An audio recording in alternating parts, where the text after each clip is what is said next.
पाठ क्रमांक 11 समता की ओर।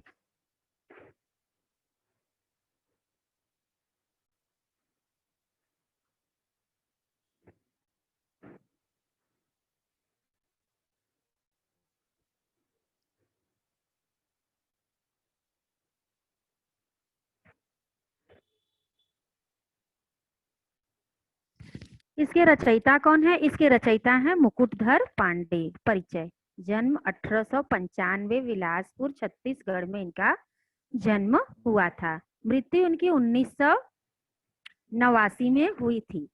परिचय। छायावाद के प्रतिष्ठित कवि मुकुटधर पांडे जी ने 12 वर्ष की अल्पायु से ही लिखना शुरू कर दिया था। सोचो 12 वर्ष के थे तभी से इनको लेखन का इतना शौक था कि ये लिखना शुरू किए थे।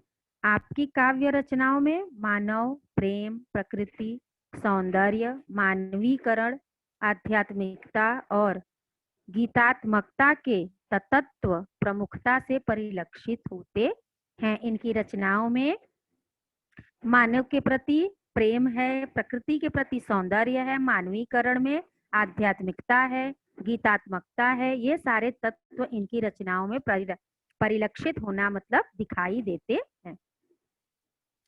अपने पद्य के साथ साथ गद्य भी पूरे अधिकार के साथ लिखा है। आपने निबंध और आलोचना ग्रंथ भी लिखे हैं। प्रमुख कृतियां पूजा फूल, शैल बाला कविता संग्रह है इनकी, लक्ष्मा अनुदित उपन्यास है, परिश्रम निबंध है, हृदय दान, मामा, स्मृति पुंज आदि। ये सब क्या है? ये सब इनकी रचनाएं हैं। आज जो पाठ में हम पढ़ेंगे उसका परिचय देखो। प्रस्तुत कविता में कवि ने शिशिर ऋतु में पड़ने वाली अत्यधिक ठंडक से परेशान प्राणियों, साधन संपन्न एवं अभावग्रस्त व्यक्तियों के जीवन यापन का सजीव वर्णन किया है। कवि का कहना है कि धनवान और निर्धन दोनों भाई भाई हैं। समाज में अमीरों को गरीब भाइयों की सलाह के बारे में अवश्य विचार करना चाहिए। इन्होंने क्या किया है? जैसा कि अपने पाठ का ही नाम है, समता की ओर, समभाव होना चाहिए। शिशिर ऋतु यानी जब ठंड का ऋतु होता है, बहुत ही ठंडी पड़ती है, कोहरा बर्फबारी होती है, तब तो इस समय में जो जिसके पास संपन्नता है, जिसके पास पैसा है, जिसके पास सब कुछ है, उसके पास तो क्या है, हर एक चीज का साधन है, वो संपन्न है। लेकिन उन इंसान के बारे में सोचना चाहिए जिसके पास ये सब साधन नहीं है। वो इंसान कैसे जिएगा और कैसे रहेगा? प्रकृति का तो चक्र चलता ही रहता है। गर्मी हो तो भी पड़ती है, ठंडी हो तो भी, बरसात हो तो भी। तो इसलिए लोगों को अपने सुख सुविधाओं के अनुसार दूसरों का भी क्या करना चाहिए? थोड़ी मदद करनी चाहिए। युक्तिहीन, तेजहीन, सियार, गीदड़, सियार बोलते हैं ना अपने गांव में, पांडुवर्ण पीला रंग, पाला बर्फ या पाला पड़ता है तो सारी खेती सब नष्ट हो जाती है, बर्फबारी को बोलते हैं पाला पड़ना। अब यहाँ से क्या करेंगे? यहाँ से हम अपने कविता की शुरुआत करेंगे। देखो, बीत गया हेमंत भ्रात, शिशिर ऋतु आई, प्रकृति हुई द्युतिहीन, अवनी में कुंझटिका है छाई। अब यहाँ कवि क्या कहते हैं? कवि यह कहते हैं कि शिशिर ऋतु के भाई हेमंत का समय बीत गया है। अपने भारतवर्ष में 3 मुख्य ऋतुएं होती हैं, 3 उप ऋतुएं होती हैं, ग्रीष्म, वर्षा और शीत ऋतु। यह 3 ऋतु क्या होती है? यह 3 ऋतुएं मुख्य होती हैं, शरद, हेमंत और वसंत। यह 3 उप ऋतुएं होती हैं। तो इन तीनों ऋतुओं को भी प्रकृति के अलावा ही किया जाता है। तो कवि कहते हैं शिशिर ऋतु के भाई हेमंत, हेमंत के बाद क्या आता है? शरद ऋतु आता है, या शिशिर ऋतु उसको कहते हैं। शरद ऋतु आता है तो उसमें बहुत ठंडी पड़ती है, कवि कहते हैं शिशिर ऋतु के भाई हेमंत का समय बीत गया है, अब शिशिर ऋतु का आगमन हो गया है। शिशिर ऋतु की कपा देने वाली ठंड के कारण प्रकृति की आभा खत्म हो गई है। जब बहुत ज्यादा ठंडी पड़ती है तो कभी देखा है आप लोगों ने, बहुत ठंडी पड़ती है, पूरा कोहरे से बंद हो जाता है, तो सूर्य का प्रकाश भी नहीं दिखता है। तो उस समय की ठंडी का कवि ने क्या किया है, इस पाठ में उल्लेख किया है। आभा का अर्थ होता है प्रकाश, द्युतिहीन मतलब कांति रहित, चमक रहित, भ्रात यानी भ्राता मतलब भाई, अवनी मतलब पृथ्वी, कुंझटिका, कुंझटिका का अर्थ होता है धुंधला दिखना। तो हेमंत, शिशिर के भाई, शिशिर ऋतु के भाई हेमंत का समय अब बीत गया है। कवि के कहने का यह तात्पर्य है कि हेमंत ऋतु बीत जाने के बाद शरद ऋतु यानी शिशिर ऋतु, ठंडी की ऋतु, शीत ऋतु आ गई है। प्रकृति कैसी हो गई है, धुंधली हो गई है और बहुत कपा देने वाली ठंडी पड़ रही है, और प्रकृति की आभा मतलब प्रकाश, कांति ये खत्म हो गई है, और कांति रहित पृथ्वी को के ऊपर क्या हो गया है, धुंधला सा कुंझटिका, धुंधलाई छा गई है। पड़ता खूब तुषार पद मदल, तालों में बिल खाते, अन्यायी नृप के दंडों से यथा लोग दुख पाते। देखो अब यहाँ कवि ने क्या कहा है, कवि ये के कहने का तात्पर्य यह है कि ठंड के कारण तुषार, तुषार का अर्थ होता है बर्फ, पद्म दल का अर्थ होता है कमल दल, बहुत सारे कमल के फूल, ताल का अर्थ होता है तालाब। तो यहाँ कवि कह रहे हैं कि ठंड के कारण बहुत सारा बर्फ गिर रहा है, इससे तालाबों में खिलते हुए कमल के, जब बहुत ज्यादा ज्यादा प्रकृति बहुत ठंडी का समय आता है, बहुत सारा कोहरा पड़ने लगता है, बहुत सारा बर्फ पड़ने लगता है, तो उस समय खेती ही किसानों को ही नुकसान नहीं होता, जितने फूल लगे रहते हैं उनको भी नुकसान पहुंचता है, फलों के पेड़ों को भी नुकसान पहुंचता है। तो कवि यही कह रहे हैं ठंड के कारण बहुत वर्षा हो रही है और बहुत बर्फ गिर रहा है, इससे तालाबों में खिले हुए फूल, तालों यानी तालाब, तालाबों को भी क्या हो रहा है, बहुत ही तकलीफ, तालाब में खिले हुए फूलों को, कमल के फूलों को बहुत कष्ट हो रहा है। कवि कहते हैं यह कष्ट कुछ उसी तरीके का है, किस तरीके का, जिस प्रकार निर्दयी और अन्यायी राजा के तरह तरह के दंड से राज्य में प्रजा दुखी होती है। अन्यायी नृप के दंडों से यथा लोग दुख पाते, नृप का अर्थ होता है राजा, तो यथा मतलब बहुत सारे लोग, जिस प्रकार अन्यायी राजा के राज्य में दुखी, तकलीफ किससे पाते हैं, उसके दंड से प्रजा बहुत दुखी रहती है, उसी प्रकार से तालाबों में खिले हुए कमल दलों को किससे तकलीफ हो रही है, बर्फबारी से तकलीफ हो रही है। ठंड के कारण बहुत बर्फ पड़ रहा है, जिससे कि तालों में, ताल यानी तालाबों में खिले हुए पद्मदल यानी फूल, कमल के फूलों को बहुत ही कष्ट पहुंच रहा है। और किस प्रकार कष्ट पहुंच रहा है, ठीक उसी प्रकार जिस प्रकार की अन्यायी और निर्दयी राजा के राज्य में तरह तरह के उसके दंडों से प्रजा को दुख पहुंचता है। अब देखो, निशा काल में लोग घरों में निज निज जा सोते हैं, बाहर श्वान स्यार चिल्लाकर बार बार रोते हैं।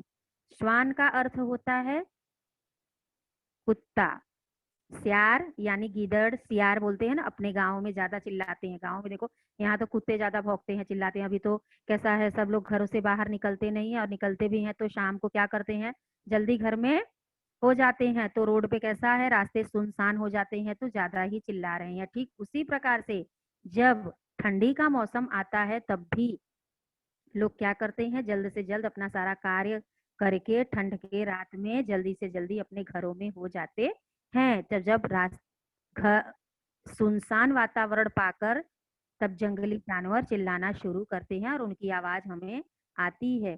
तो निशा काल यानी रात के समय, निज अपने, स्वान यानी कुत्ते, सियार मतलब गीदड़।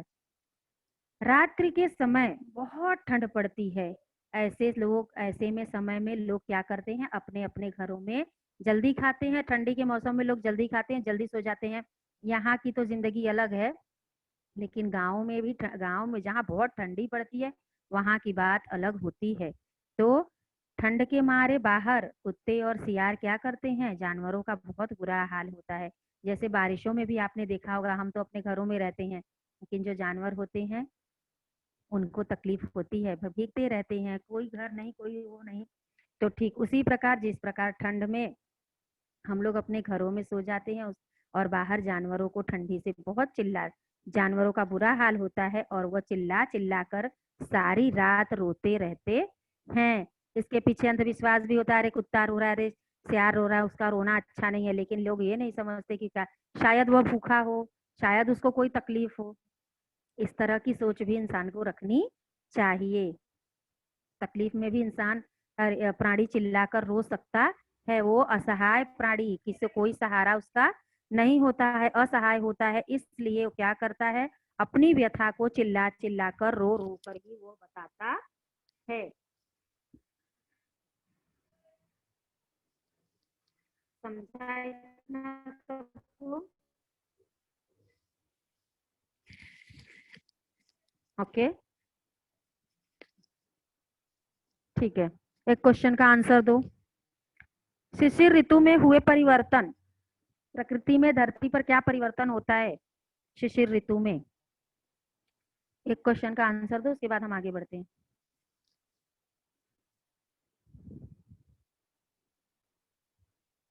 ओके,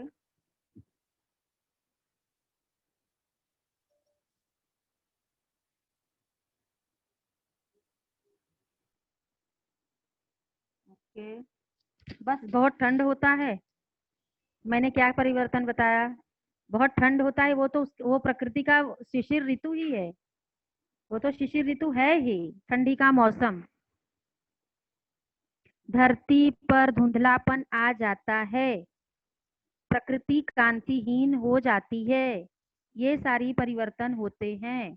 आभा खत्म हो जाती है, प्रकाश खत्म हो जाता है, और प्रकृति क्या होती है, कुंझटिका मतलब धुंधली हो जाती है।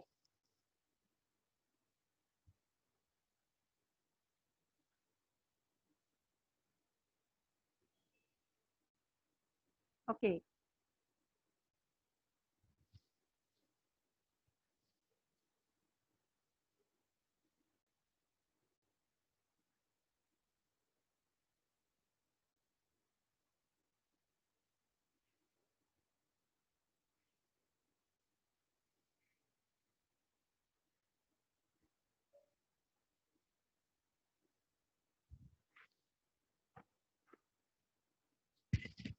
अर्धरात्रि को घर से कोई जो आंगन को आता, शून्य गगन मंडल को लखय, मन में भय है पाता। अब देखो, अब ठंडी शीत ऋतु की एक और विशेषता कवि ने यहाँ हमें बताई है। अर्धरात्रि, अर्धरात्रि यानी आधी रात, आंगन अपने घर का जो आंगन होता है, शून्य मतलब एकदम शांत, गगन मंडल मतलब आकाश को, लख लख यानी देखना, मन में भय पाता, भय यानी डरावना। तो अर्धरात्रि को अगर बहुत ठंडी का मौसम है तो लोग क्या कहते हैं, गर्मियों के मौसम में इतना ज्यादा भय भी नहीं लगता, इतना ज्यादा शांत वातावरण भी नहीं होता है। क्यों? क्योंकि लोग घरों से बाहर निकले रहते हैं, जागते रहते हैं। लेकिन जब ठंडी का मौसम होता है तो रात्रि भी अजीब सी होती है, बहुत लंबी रात होती है ठंडी के मौसम में, दिन छोटे होते हैं और रात बड़ी होती है। रात्र भी लंबी होती है, और सबसे बड़ी बात कि थोड़ा सा भय लगता है, डरावना लगता है, और लोगों सुनसान हो जाता है जल्दी, इसलिए। तो आधी रात के समय अगर घर से कोई आंगन में भी आ जाता है तो क्या होता है, निर्जन आकाश मंडल को देखकर, निर्जन यानी आकाश में क्या होता है, तारे भी दिखते नहीं है, कुहरे की वजह से, बहुत ठंड होता है, कुहरा होता है, तो उसमें सिर्फ शून्य मंडल मतलब एकदम सुनसान आकाश भी दिखाई देता है। तो वह दृश्य देखकर लोगों को डर भी लगता है, लोग भय खाते हैं, डर जाते हैं। अर्धरात्रि में, आधी रात में अगर कोई आंगन में आकर आकाश मंडल की तरफ भी देखता है तो क्या होता है, शून्य मंडल को, एकदम निर्जन मंडल को देखकर भी डर लगता है। गर्मियों में ऐसा नहीं होता है। देखो ऋतु भी बदलती है और अपने अपने स्वभाव को बताती है। ठंडी की रात में इंसान को डर लगता है, गर्मियों की रात में डर नहीं लगता, क्योंकि आकाश के तारे भी गर्मियों में तो आसमान भी एकदम साफ सुथरा दिखाई देता है, चांद भी वैसा ही सुंदर दिखाई देता है, आकाश के तारे भी टिमटिमाते हुए दिखाई देते हैं। अगर देखो तो लोग गांव में क्या करते हैं, छतों पर सोए रहते हैं और बहुत सुंदर लगता है।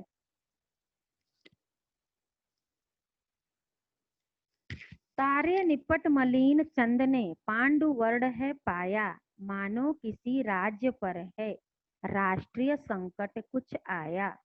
देखो यहाँ क्या दिया है, यहाँ यह कवि ने बताया है कि तारे निपट मतलब अकेला, मलिन मतलब मलिन यानी मैला, गंदा, पांडुवर्ण हमने आप शब्दार्थ में पढ़ा पीले कलर का।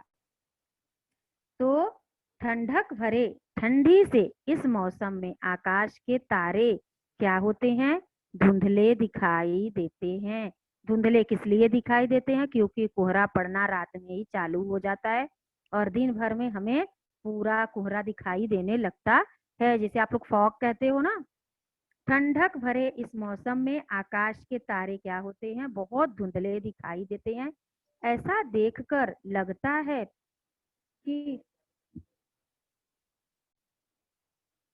ऐसा देखकर लगता है कि आकाश मंडल चंद्रमा का रंग पीलापन लिए हुए सफेद हो गया है। जब चंद्रमा की तरफ देखो तो हल्का सा पीला कलर दिखता है, क्यों, कोहरे की वजह से वह धुंधला हो जाता है, इसलिए वह पीला कलर दिखता है। इन्हें देखकर ऐसा लगता है कि जैसे किसी राज्य पर कोई राष्ट्रीय संकट मंडरा रहा हो या संकट आया हो। ठंडक भरे ठंडी के इस मौसम में ऐसा लगता है कि धुंधले, सारे आकाश के तारे धुंधले दिखाई दे रहे हैं और चंद्रमा का रंग भी कैसा हो जाता है, वर्ण पीले कलर का हो जाता है, धुंधला हो जाता है। इसे देखकर ऐसा लगता है कि जैसे किसी राष्ट्र पर राष्ट्रीय राज्य पर राष्ट्रीय संकट आ गया हो, इस तरह से लगता है। यहाँ कवि ने उदाहरण किसका दिया है, जैसे लगता है राज्य पे कुछ राष्ट्रीय संकट आया हुआ है। तो प्रकृति इस तरह से अपना कहर करती है कि चांद सूरज पे भी क्या होता है, धुंधले हो जाते हैं। बहुत ज्यादा कोहरा रहता है तो सूरज का प्रकाश भी पृथ्वी तक पहुंचता नहीं है, हम लोगों ने देखा ही होगा।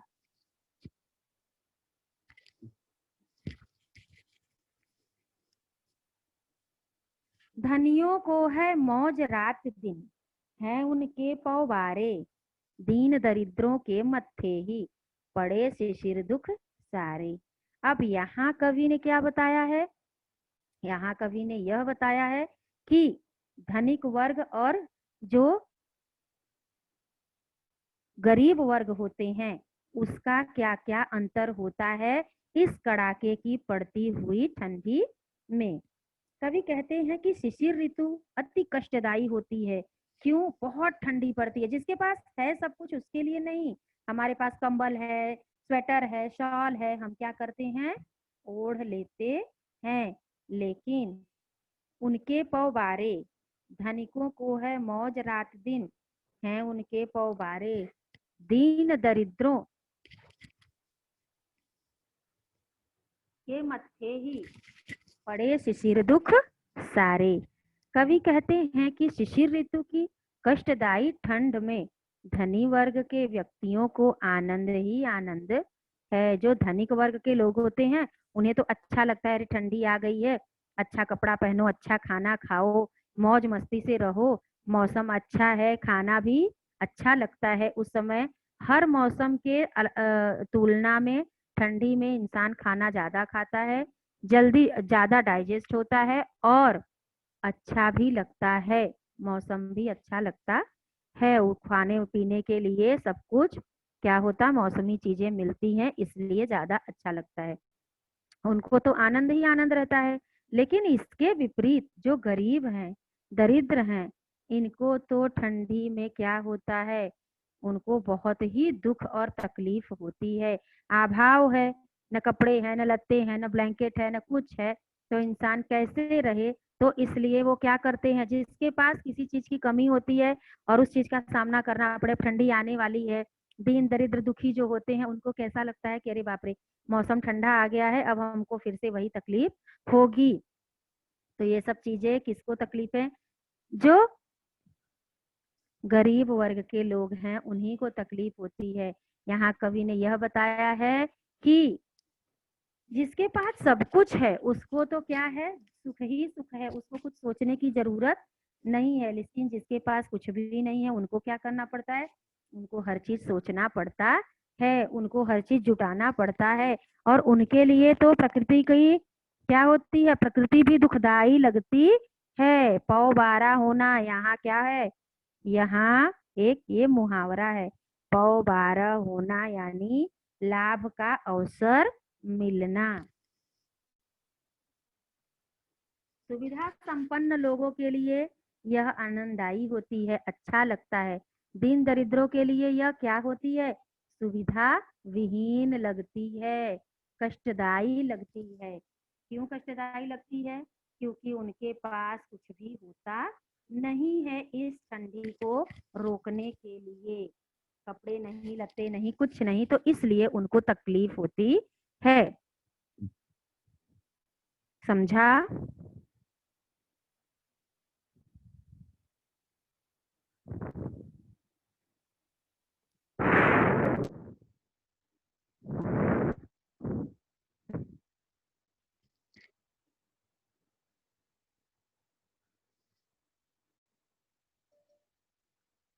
मत्थे मतलब जैसा कि हम लोग बोलते हैं कि अरे तुमने अपना सारा काम मेरे से ही करवाते हो या करवाती हो, तुम अपना भी काम खुद किया करो, मेरे मत्थे ही मढ़ देते हो।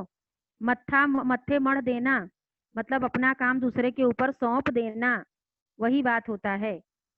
समझा।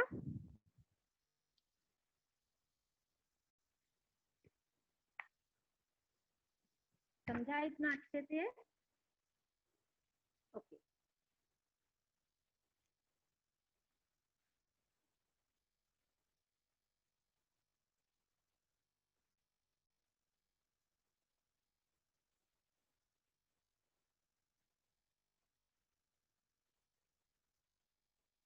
चलो फिर आगे चलते हैं।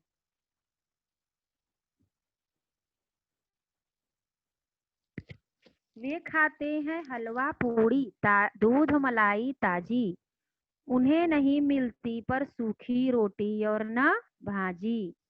देखो, अब धनिक वर्ग को क्या है, उनको तो कुछ चीज की कमी होती नहीं है। ठंडी में अच्छा ताजी दूध मलाई खाते हैं, हलवा पूड़ी खाते हैं। हलवा पूड़ी का अर्थ यहाँ कवि ने क्या लिया है, अच्छे अच्छे पकवानों से। पकवानों में लोग बोलते हैं ना, हलवा और पूरी ज्यादा ही लोग पसंद करते हैं, बहुत लोगों को बहुत पसंद होता है। तो वो क्या करते हैं, हलवा पूरी ताजी दूध मलाई यह सब खाते हैं। लेकिन जो गरीब वर्ग के लोग होते हैं, इस ठंड के दिनों में इंसान का पेट हमेशा भरा रहना चाहिए, नहीं पेट में भी बहुत ठंडी लगने लगती है। उनके पास तो सूखी सब्जी रोटी भी नसीब नहीं होती है। ऐसा है कैसा इंसानी वर्ग, धनिक वर्ग हमेशा सुख में रहते हैं और नीचे के वर्ग के लोग हमेशा दुख ही सहते रहते हैं। ऐसा क्यों नहीं होता है कि जो धनिक वर्ग है उनके पास तो अतिरिक्त अगर धन है तो वह दूसरों को दान क्यों नहीं करते हैं। दुखी दरिद्रों का दान करके अगर इंसान, यह समाज अगर संभाव समतोल भाव हो जाए तो शायद कभी किसी को कोई तकलीफ ही ना हो। उन्हें उपवास करना पड़ता है, लेकिन और जो धनिक वर्ग के लोग हैं वह क्या करते हैं, दूध मलाई अच्छे अच्छे पकवान बनाकर ठंडियों में खाते हैं। उनकी किसी किसी को की रोटी और सब्जी भी नहीं मिलती है। वे सुख से रंगीन कीमती ओढ़े शाले दुशाले, पर इसके इनके कंपित बदनों पर गिरते हैं नित पाले, पाला का अर्थ जानते हो? पाला का अर्थ होता है बर्फ गिरना। कंपित यानी कपकपाता। शाले दुशाले यानी कीमती ओढ़े, कीमती जो शॉल होते हैं ना, शॉल हम ओढ़ते हैं, वही बोलते हैं।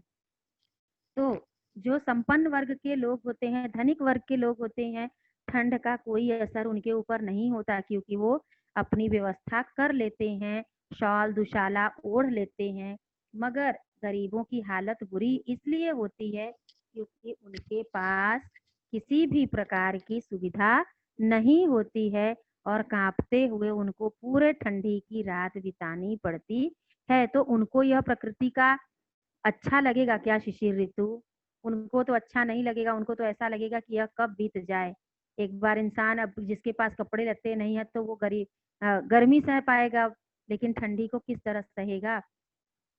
तो गरीबों की बुरी हालत हो जाती है। उन्हें ओस और पाले का भी सामना करना पड़ता है। ठंडियों में ओस भी बहुत गिरता है और पाला यानी बर्फ भी गिरता है। और वो जो कोहरा होता है, वो कोहरा पड़ के वो कोहरा भी बहुत ठंडा लगता है। इसलिए इसका सामना किसको करना पड़ता है?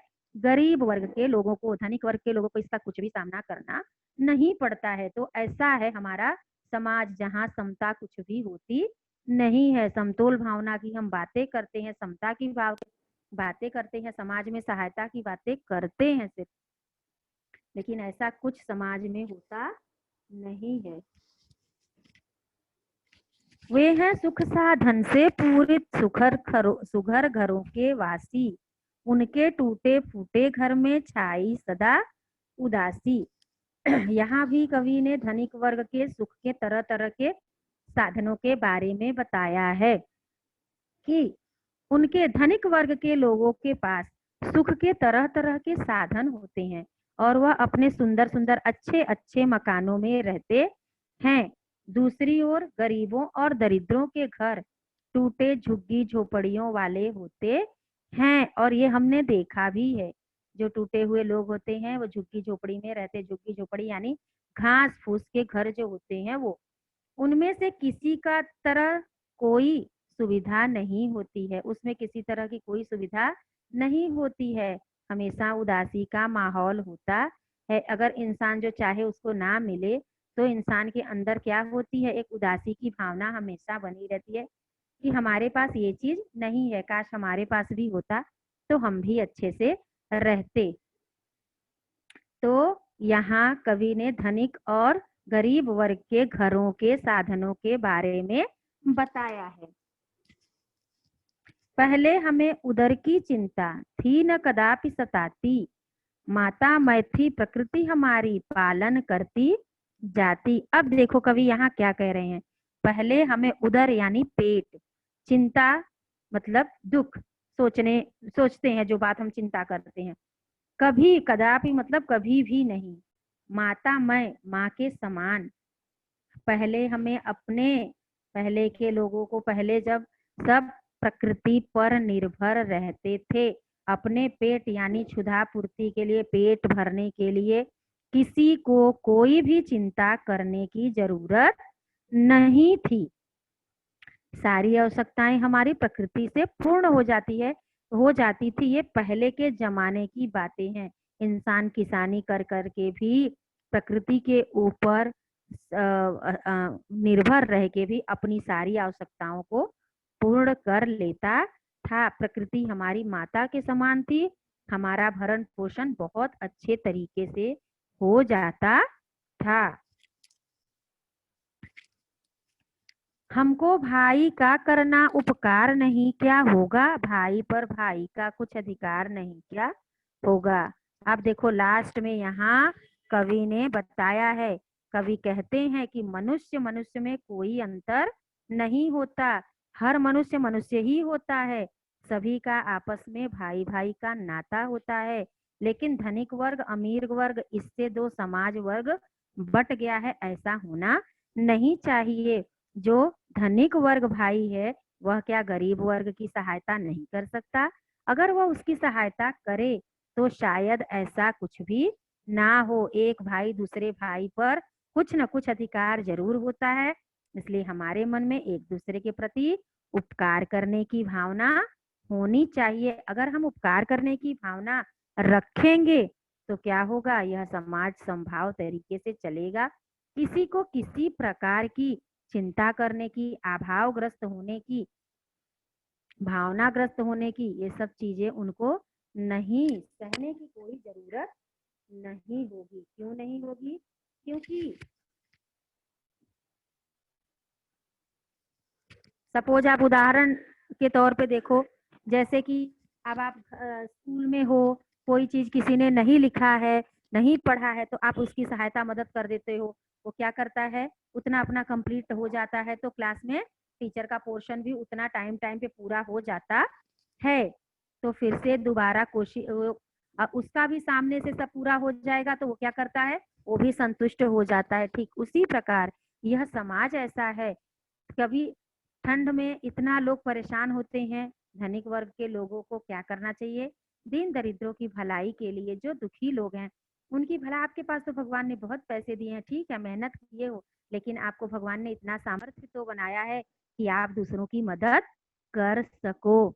अगर दूसरों की मदद करने से बड़ा कोई भी अच्छा कार्य नहीं होता है, तो इसलिए सबसे पहले दूसरों की मदद करनी चाहिए। इस कोरोना काल में न जाने कितने लोगों को अपनी जान गंवानी पड़ी। जो अच्छे थे, धनिक वर्ग के लोग थे, उनके पास तो पैसे थे, उन्होंने खर्च कर करके अच्छे हॉस्पिटल में अपना काम किया। अब यही है धनिक और अमीर वर्ग के लोगों का फर्क। लेकिन जो गरीब थे वो बेचारे कितने तो मर गए, कितने पैदल गांव चले गए। जिसके पास कुछ नहीं था, धंधा बंद हो गया, पैसे आने बंद हो गए, तो चार परिवार का खर्च इंसान किस तरह से चलाएगा। लोगों ने यह सोचा कि अब हमें गांव ही जाना चाहिए और चले गए।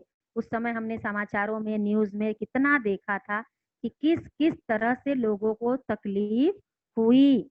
आज तो स्थिति थोड़ी सामान्य हो गई है, लेकिन जिस समय यह फैल गया था, उस समय लोग कितने तकलीफ में थे, इस चीज का अंदाजा लगाना भी हम और आप बड़े नसीब वाले हैं। भगवान को शुक्रिया अदा करना चाहिए कि कम से कम भगवान ने हमको इतना कुछ तो दिया है। हमें जब भी किसी प्रकार की असंतुष्टि, असुविधा हो, तो हमें हमेशा अपने से नीचे वाले लोगों को देखना चाहिए। हमारे मन में तुरंत संतुष्टि की भावना आ जाएगी।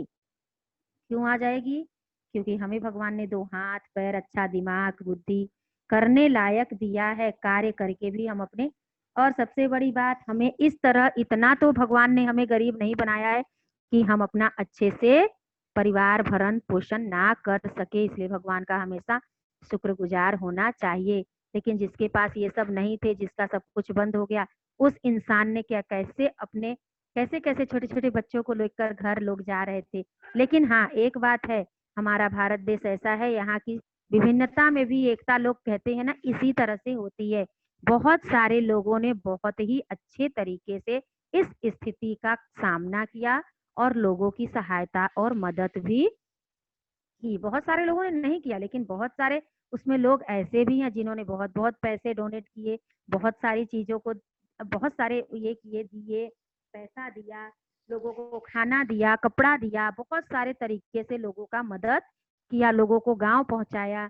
और अभी भी लोग मदद कर रहे हैं और अच्छे तरीके से कर रहे हैं। तो इसी प्रकार से कवि ने यह बताया है कि स्थिति परिस्थिति कैसी भी हो, हमें समभाव से रहना चाहिए। अतिरिक्त धन रखकर इंसान क्या करेगा? कोई गरीबी से मर रहा है, उसको दो रोटी मिल जाए तो उसका उपकार ही हो जाता है। वह पैसा किस काम का जो लोगों के काम में ना आए। अगर हमारे पास अच्छी तरीके से खाने पीने के बावजूद अतिरिक्त पैसा बचता है, हम मिडिल क्लास वालों के पास इतना नहीं होता कि हम दूसरों को बहुत अच्छे तरीके से एक उचित अमाउंट दे सके, लेकिन हाँ, जितना हमसे बन पड़ता है उतना हम लोगों,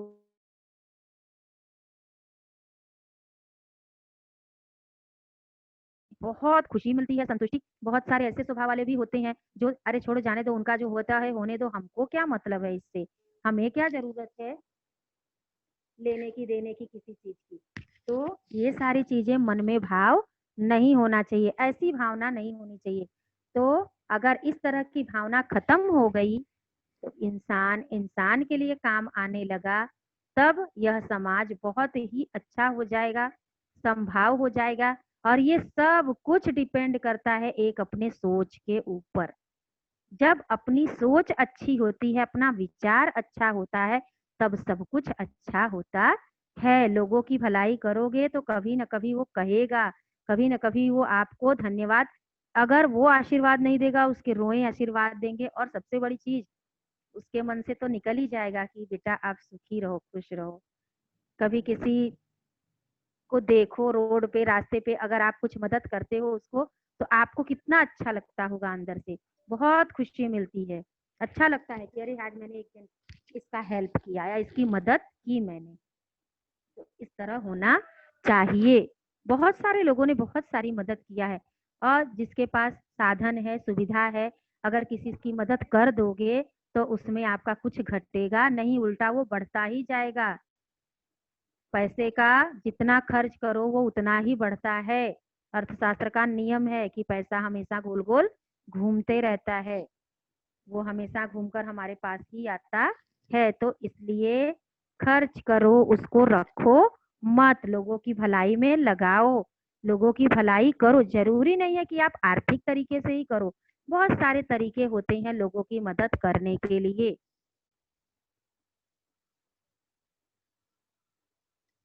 समझा सबको अच्छी तरीके से?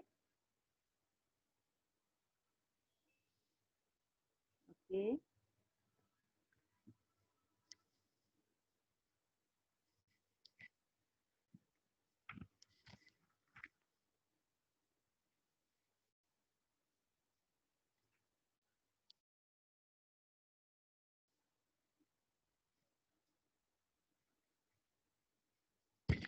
शिशिर ऋतु में रात्रि के समय तारे और चंद्रमा का रंग कैसा हो जाता है? तारों और चंद्रमा चांद का रंग कैसा हो जाता है? Okay.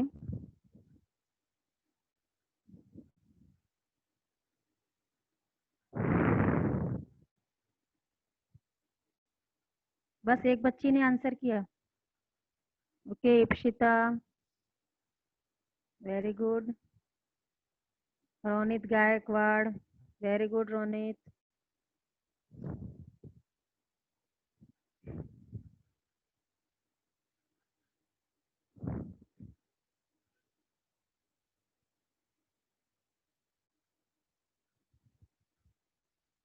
Okay very good Riya Tiwari, बहुत अच्छा आंसर दिया है आपने।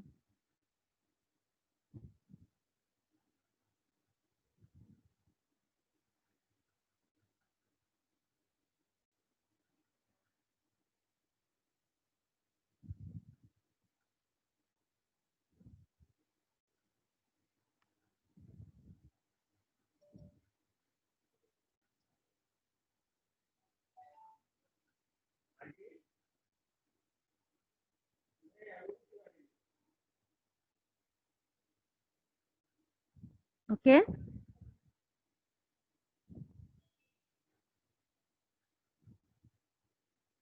शिशिर ऋतु में रात्रि के समय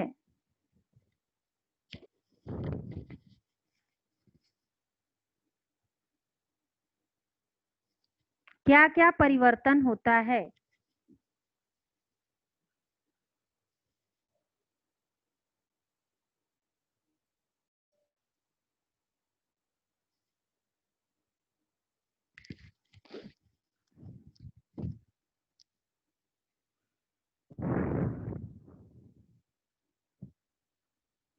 रात्रि के एक हिस्से का नाम आया है पद्यांश में, रात के एक हिस्से का नाम आया है, कौन सा नाम आया है बताइए?